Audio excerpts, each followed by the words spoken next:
Hey guys, it's Bo with Music in Minnesota, and we are here with Pharaoh. What's up, man? I don't need you to tell me I'm great. Been through that shit since I was like 8. Gotta do more if I'm giving you half. I had decided I needed to dash. I hit a tiger, I'm hitting the grass. I'm in the finder, I'm hitting the gas. Back in the day, they would see me and laugh. And now they got my shit streaming a blast. I said, I need it back. I need to get it, get it, get it, get it. I need it bad. I need to get it. You know, you and I, we have spent a decent amount of time together. Discovered you through Facebook, and we had been meaning to meet up, and it had took us probably about a year. To actually finally meet in person. And you know, we share something in common where I lost my mom, you lost your brother. That was obviously really impactful to both of our lives. Something we connected on right away. And another connection is that you're a hustler, and I believe in hard work, and I love being around people who have visions, and have a dream and a goal. So it just makes sense that we get along so well, and through hanging out, I've had the chance to really get to know you and talk about things that most people maybe wouldn't talk about. So I think it's really cool that you're willing to share that with the rest of the world. Yeah, man, it's a blessing to be here. Where I'm at in my life right now, I feel like is a peaceful state. If I hadn't dealt with myself so much over the past year and who I am, what matters most to me, I might be a little bit more anxious. Because anytime you're not where you want to be with your dreams, you can tend to get a little bit anxious. But when you find peace with the process and the people around you in your life and the person you're working on becoming, keeping your mind open, it's a happy feeling. So I can't walk around and say that I feel doubtful of my life. I feel unaccomplished because I'm working as hard as I can, and I get to meet new people every day. I get to work hard, find different ways to work as hard as possible without a budget, without these big connections. The last project you put out was it was called Headliner. Yeah. It had how many tracks? 11 tracks. Okay. Yeah. What was the process of making that? Did you have people involved? Yeah, so I only have one other person that does any of my music stuff with me, and that's Realistic Productions. Other than that, everything is completely myself. When I talk about setting yourself up to be able to achieve your dreams and doing whatever necessary, it's like that. I wanted to learn as much as possible about the musical creation process, and I went to McNally Smith before it closed down and got to spend 4 years straight in a studio nonstop working. So understanding the whole process, and I'll go to copy. One of the reasons I want to come here is because I come to places like this all the time, and I just sit, put my headphones on, I'll work on a record, I'll open up a session, just sit with the ad-libs, sit with the verse, or alter the production, and I'm always doing something. There's never a dull moment. If I have a moment to myself, my laptop's open, I've got Pro Tools up, and I'm ready to work on stuff. So it's really hands-on. And we're here at your uncle's coffee shop. We are here. I felt like I've been coming here since I was born, so I felt like this would just be a great place. I love this outside area. Yeah. I think it's a great place to come and sit. Yeah, it is great. Shout out to Cahoots Coffee on Selby. I mean, you're only 23 years old. 23. Yeah. And you've already done so much. I mean, the amount of work that you put out is one thing, but also like what you've created around you, which is Sota Gang. Do you want to talk about that a little bit? Yeah, Sota Gang is going after new goals. So it essentially started a few years back where we just wanted a movement to guide people that want to wake up every day and not live with the typical 9 to 5. A creative can come to me and I see that they're putting in work, I see that they're honest about what they do, and we get them involved, and then they have this huge network of artists and directors and people like you who are out here working, like yourself as an artist, as somebody who's running these things. We're all hustlers, we're all entrepreneurs, and we should all be working together towards a common goal, success. Yeah, and I think there is like this thing around entrepreneurs is where we feel like we have to do it all ourselves. We have to make it to the top all on our own because we want to prove to ourselves and many other people along the way that we could do it. And I think that can be a little bit of a toxic idea.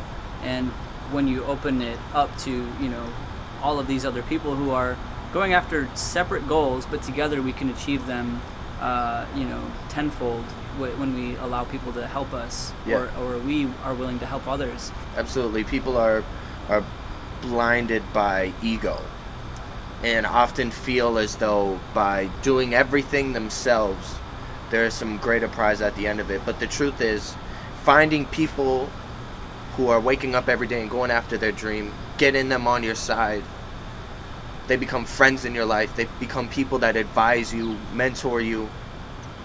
It helps you so much. Mm-hmm. I owe everything I am to the people I surrounded myself with. Mm-hmm. It's not that I had some weird type of access. It was that I didn't have any access, and I needed access into what this world is. How do I make it? How do I learn this? How do I become a hustler? Because I'm just an anxious, nervous 17-year-old, 18-year-old, and I don't know what I'm doing. I'm just making these songs every day. I don't know how to be an artist.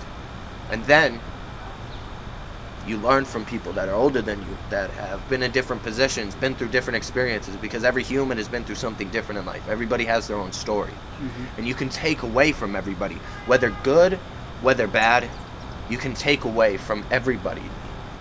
You mentioned you being an anxious 17-year-old, and that kind of goes into you telling me that you deal with anxiety, you battle that every day.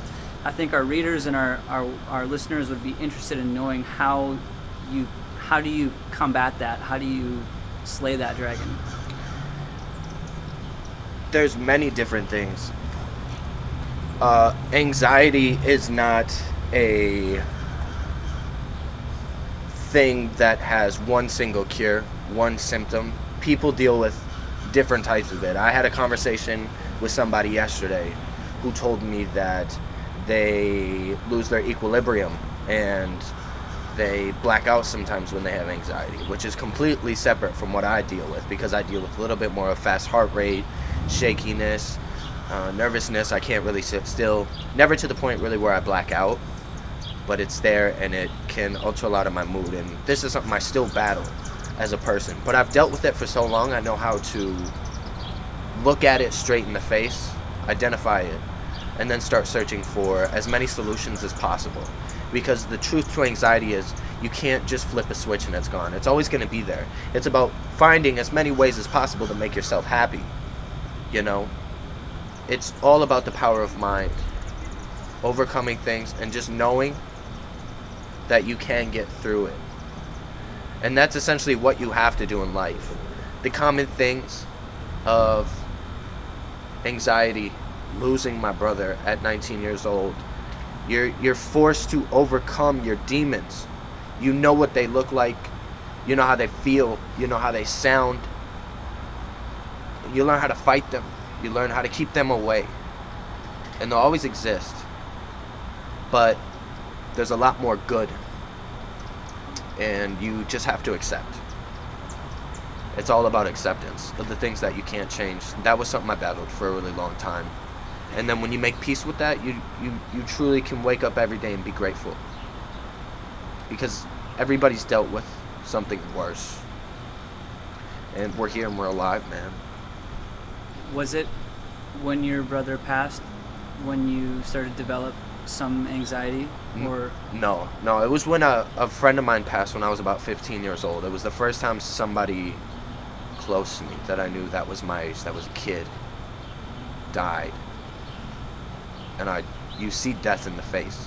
You're a kid. You're supposed to feel immortal, like you can live forever.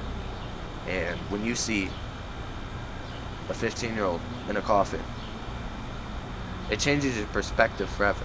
So I started having panic attacks. Then I went to a hospital for a week for it. Then I got on pills. And then I used the pills lightly because you get on it, you think you're good enough to get off it, then you get off it, and it's horrible again. Then my brother died, and that was essentially the ultimate test. It made it worse for a very long time, and that was a few-year journey to genuinely find myself after. And through all of these hurdles, it's like working out. Through all the shit that I've been through in my life, it's gym flow, man. You get through it, and so when things come across, you know how to deal with them really well. There's not a lot that can happen to me that I won't know how to deal with because of what I dealt with. mm-hmm. And you just got to put that same energy into your dreams. Because for every bad thing that's happened, it's fueled me to go in and work hours and hours and hours, and to write a record, and to wake up in the morning and feel blessed and feel happy. And, you know, so it's just all about turning it into fuel. Mm-hmm. Yeah. One thing that I do want to touch on, since Pride is just this weekend. Shout out Twin Cities Pride. Yeah, and your dad Mm-hmm. is gay, Yes. and that's I think is also part of your story that is unique. Yeah, so growing up with a dad who is gay often leaves so many questions in people's mind when I meet them, because they never expect it. They never have any idea. And I think that's a testament to how much of just a normal person, somebody who's in the LGBT community is. Growing up with a gay dad was not something that made my life different because of him. The biggest differences came from me dealing with homophobic comments made about me or my dad because of my dad. And they affected me in the same way they would affect somebody who, you know, was gay, because it was your father. When you're dealing with kids who are bullying you and saying terrible, terrible comments about your father, it affects you. It affects you. And I used to be so sensitive about it, but then you just come to realize it's everybody else's loss that people don't get to understand it. I'm so thankful that God put these people in my life, because I also have a transgender sister. So, grew up with a brother, and then eventually around 2015 found out she was Alice. And so I feel like God has put these things into my life for me to just be a non-judgmental person. And I'm so thankful for it, because at the end of the day, this person who is, you know, causing stigma when I say that my dad's gay is just a normal dad. Somebody I argued with, somebody that was strict, somebody that got me my school supplies, somebody that raised me, went to the movies with. There was nothing different about it. There was nothing unusual about it. The only thing unusual were the opinions of others that didn't understand it, that thought I was supposed to be a certain way, that didn't understand that it has nothing to do with anybody around. It's not a disease. I grew up to become a rapper, a musician, a producer. You know, it's not anything near what my dad does. He's a florist. So perspectives like that I feel are important, to understand that everybody is just regular. It's not all it's made out to be.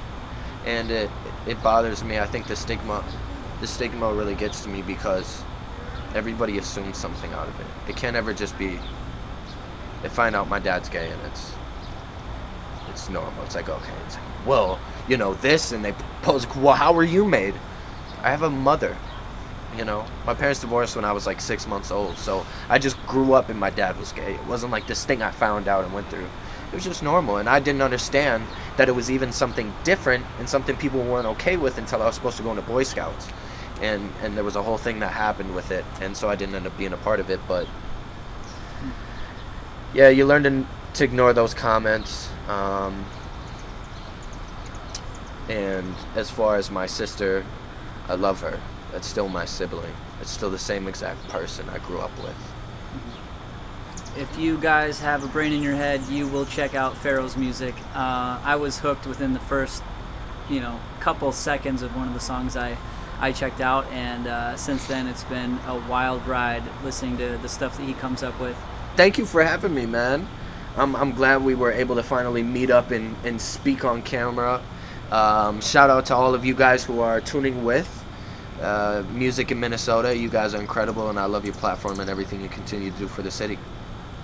Flowers Peace and love for the children who are bullied and don't get what they deserve. To the kids that end their life early, all because of words. Had to sit back and reflect. It's the only way to learn. Respect over income, that's that shit that we should learn. I was young and ain't no different about the problems in this world. Topics people judge on, and I think that it's absurd. I was supposed to go to Boy Scouts and waited the whole day. Then my dad told me couldn't be a part cause he was gay. Then I realized the world had a problem with my father. There are millions in this country who have sons and daughters. How could someone hate this man who gives me a chance at life? Sometimes I don't text you and I do it out of spite.